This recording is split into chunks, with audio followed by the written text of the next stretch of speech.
நிகழும் ஸ்ரீ மங்களகரமான சோபகிருது ஆண்டு மார்ச் மாதம் 14ஆம் தேதி வியாழக்கிழமை அன்று சதுர்த்தி திதியில் பரணி நட்சத்திரத்தில் வைத்ருதி நாமயோகத்தில் சித்தயோகம் கூடிய நன்னாளில் இந்த மகத்தான பங்குனி மாதம் பிறக்கிறது.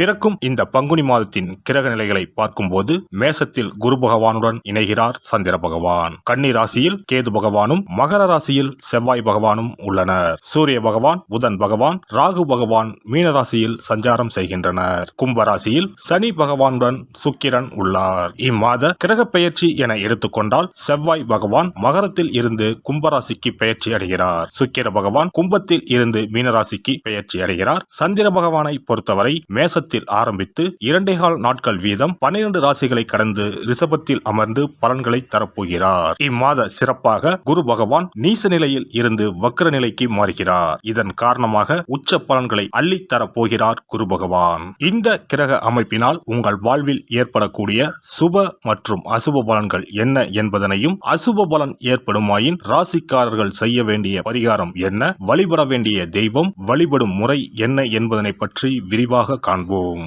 பிறக்க போகும் இம்மாதம் உங்கள் வாழ்வில் வளமும் நலமும் செல்வ செழிப்பும் பெற்று வாழ்வின் உயரிய நிலையை அடைய எல்லாம் வல்ல எம்பெருமானை வேண்டி விரும்பி கேட்டுக்கொள்கிறேன். மிதுன ராசி அன்பர்களே, இந்த மாதம் பணவரத்து அதிகரிக்கும். உங்களது அறிவு திறமை வெளிப்படும். உங்கள் வார்த்தைக்கு மதிப்பு உண்டாகும். அடுத்தவர்களின் குற்றச்சாட்டுக்கு ஆளாக நேரலாம். கவனமாக இருக்கவும். அதிகமாக உழைக்க வேண்டி இருக்கும். தொழில் வியாபாரத்தில் லாபம் கிடைக்கும். சாமர்த்தியமாக வாடிக்கையாளர்களுடன் பேசி அவர்களை தக்க வைத்துக் கொள்வீர்கள். உத்தியோகத்தில் இருப்பவர்கள் எதிர்காலம் பற்றிய திட்டங்களை வகுப்பார்கள். பணவரத்தும் இருக்கும்.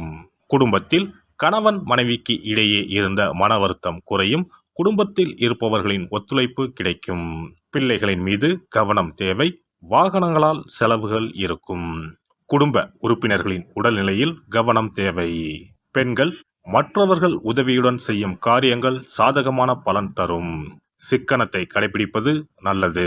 மாணவர்களுக்கு சக மாணவர்கள் மற்றும் நண்பர்களிடம் அதிகம் பேசி பழகுவதை தவிர்ப்பது நல்லது. பாடங்களில் கூடுதல் கவனத்துடன் படிப்பது நன்மை தரும். கலைத்துறையினரை பொறுத்தவரை கவனமாக இருக்க வேண்டும். எதிர்பாலினத்தவரிடம் பழகும்போது எச்சரிக்கை அவசியம். எதை பற்றியும் கவலைப்படாமல் தீர ஆலோசித்து எதையும் செய்வது நல்லது. கடன் கொடுப்பது, பைனான்ஸ் போன்றவற்றில் மிகவும் கவனமாக இருப்பது நல்லது.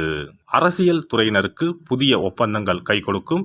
எந்த கொள்முதலையும் தயக்கமின்றி செய்யலாம். வியாபாரம் பெருகும். போட்டியாளர்கள் விலகிச் செல்வார்கள். நட்சத்திர பலன்கள் மிருக சிரிசம் 3-4 பாதங்கள். இந்த மாதம் நீண்ட தூரத்தில் இருந்து வரும் தகவல்கள் நன்மையாக இருக்கும். கூர்மையான மதிநுட்பத்தால் எந்த பிரச்சனையையும் எளிதாக தீர்த்து விடுவீர்கள். பூர்வீக சொத்துக்களில் இருந்த தகராறுகள் நல்ல முடிவுக்கு வரும். திருவாதிரை நட்சத்திரம். இந்த மாதம் தொழில் வியாபாரம் திருப்திகரமாக நடக்கும். பார்ட்னர்கள் ஒத்துழைப்புடன் வியாபாரத்தை விரிவாக்கம் செய்ய முற்படுவீர்கள். கடிதம் மூலம் வரும் தகவல்கள் நல்ல தகவல்களாக இருக்கும். வரவேண்டிய பணம் வந்து சேரும். கஷ்டங்கள் குறையும். புனர்பூசம் 1-2-3 பாதங்கள். இந்த மாதம் உத்தியோகத்தில் இருப்பவர்களுக்கு வீண் அலைச்சல் ஏற்பட்டாலும் எடுத்த வேலையை எப்பாடுபட்டாவது செய்து விடுவீர்கள். புதிய வேலைக்கு முயற்சிப்பவர்களுக்கு சாதகமான பலன் தரும். மாணவர்களுக்கு கல்வியில் வெற்றி பெற எடுக்கும் முயற்சிகள் சாதகமாக இருக்கும். சனிக்கிழமையில் விஷ்ணு சக்ஸ்ரநாமம் பாராயணம் செய்து வெங்கடாஜலபதியை வணங்க பிரச்சனைகள் தீரும். பண கஷ்டம் தீரும். அதிர்ஷ்ட கிழமைகள் ஞாயிறு, வியாழன். அதிர்ஷ்ட தினங்கள் பங்குனி 14, 15, 16. சிறப்பு பரிகாரம். வாரந்தோறும் செவ்வாய்க்கிழமை அன்று வீட்டில் உள்ள முருகப்பெருமான் படத்தினை துடைத்து சந்தனம் குங்குமம் பொட்டு வைத்து சிகப்பு அரளிப்பூ கொண்டு அலங்காரம் செய்யுங்கள்.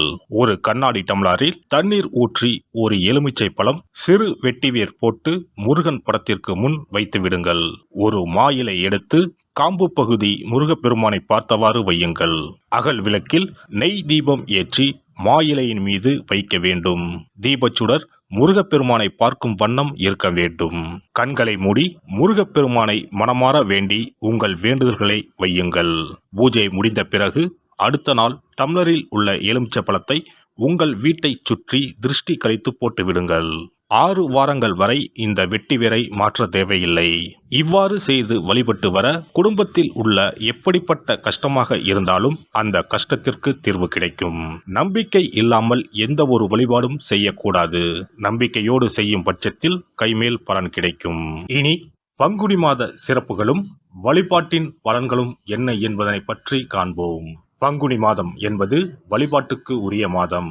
பங்குனி மாதம் வணங்குவதற்கும் பூஜைக்கும் உரிய மாதமாகும். ஒவ்வொரு மாதத்திலும் ஒவ்வொரு நட்சத்திரத்திற்கு முக்கியத்துவம் கொடுத்து விழாக்கள் நடத்துவது வழக்கம். ஆனால் பங்குனி உத்திர நட்சத்திரத்திற்கு மற்ற நட்சத்திரங்களை விட அதிக மகத்துவம் உண்டு. தெய்வ திருமணங்கள் அதிகம் நடைபெற்ற மாதம் பங்குனி மாதம். மாதங்களில் 12வது மாதம் பங்குனி, நட்சத்திரங்களில் 12வது நட்சத்திரம் உத்திரம். 12வது மாதமான பங்குனியும் 12வது நட்சத்திரமான உத்திரமும் இணையும் புனித நாள் பங்குனி உத்திரம் என்று கொண்டாடப்படுகிறது. எனவே பங்குனி மாத உத்திரத்தின் சிறப்புகள் அதிகம். பங்குனி உத்திர நாளில் அனைத்து ஆலயங்களிலும் சிறப்பு வழிபாடுகள் நடைபெறும். கிராம கோவில்களில் அக்னி சட்டி ஏந்துதல், பூஜைகள் விமர்சையாக நடைபெறும். எண்ணற்ற ஆலயங்களில் சுவாமி அம்பாள் திருக்கல்யாணம் நடைபெறும். சிலருக்கு கைகூடாமல் திருமணம் தள்ளி போனால் பங்குனி உத்திர நாளில் விரதம் இருந்து இறைவனை வழிபட்டால் வெகு சீக்கிரம் திருமணம் கைகூடும் என்பது ஐதீகம். அதோடு காதலிப்போர் மனதுக்கு பிடித்தவரை கரம் பிடிக்கவும் பங்குனி உத்திர விரதம் இருப்பது மிகுந்த பலனை கொடுக்கும். பங்குனி உத்திரம் கல்யாண விரதம் என்றும் அழைக்கப்படுகிறது. 8 வகையான மகா விரதங்களில் கல்யாண விரதமும் ஒன்று. ஆகவே இந்த நாளில் திருமணம் ஆகாத இளையோர் விரதம் இருந்து தமக்கு நல்ல வரன்கள் கிடைக்க வேண்டும் என்று சிவபெருமானையும் பார்வதி தேவியாரையும் வேண்டுவது நல்ல பலன்களை பெற்றுத்தரும். இத்தினத்தில் மேற்கொள்ளும் விரதம் மிகவும் விசேஷமானது. நீண்ட நாள் ஒற்றுமையுடன் வாழ விரும்பும் தம்பதியர் விரதம் இருந்து சிவனுக்கும் சிவ பார்வதிக்கும் அபிஷேகம் செய்வார்கள். இந்த விரதத்தை முருகனை வேண்டியும் செய்யலாம். அதோடு அன்னதானம், வஸ்திரதானம் செய்வதும் சிறப்பானது. ஜாதக தோஷத்தால் திருமணம் தடைபட்டவர்கள் வழிபாடு மேற்கொள்ளவும் சிறந்த நாள் இதுவாகும். செவ்வாய் தோஷம் காரணமாக திருமண தடைகளை சந்திப்பவர்களுக்கு பங்குனி உத்திரத்தன்று முருகனை மனமுருகி வணங்கினால் திருமண தடைகள் நீங்கி திருமணம் சுபமாக முடியும். குழந்தை பேரில்லாமல் தவிப்பவர்கள் பங்குனி மாத விரதம் இருந்து அம்மன் கோவில்களுக்கு சென்று வழிபட அந்த அம்மனின் அனுக்கிரகத்தால் நிச்சயம் புத்திர பாக்கியம் கிடைக்கும். தொழில் மற்றும் வியாபாரங்களில் ஈடுபடுபவர்கள் தமிழ் வருடத்தின் கடைசி மாதமான பங்குனி மாத தினத்தில் திருஷ்டி பூசணிக்காய் வாங்கி உங்கள் வியாபார இடங்களை திருஷ்டி கழித்து அதற்குரிய நேரத்தில் உடைக்க வேண்டும். இப்படி செய்வதால் உங்களுக்கு இந்த ஆண்டு ஏற்பட்ட தோஷங்கள் அனைத்தும் நீங்கும். பங்குனி உத்திர நன்னாளில் நம்மால் முடிந்த அன்னதானங்களை செய்வது மிகுந்த புண்ணியம் தரும்.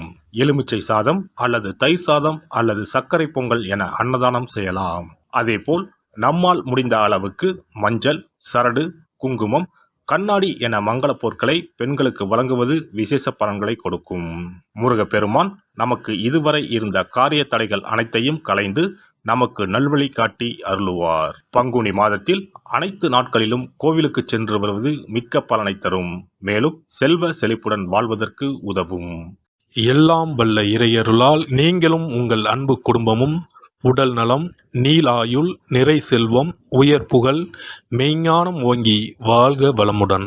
இந்த வீடியோ பதிவு உங்களுக்கு பிடித்திருந்தால் லைக் பண்ணுங்க, கமெண்ட் பண்ணுங்க, ஷேர் பண்ணுங்க, மறக்காம சப்ஸ்கிரைப் பண்ணுங்க, பக்கத்துல இருக்கிற பெல் பட்டனை கிளிக் பண்ணுங்க. நன்றி, வணக்கம். ஓம் நமச்சிவாய. சிவாய நம.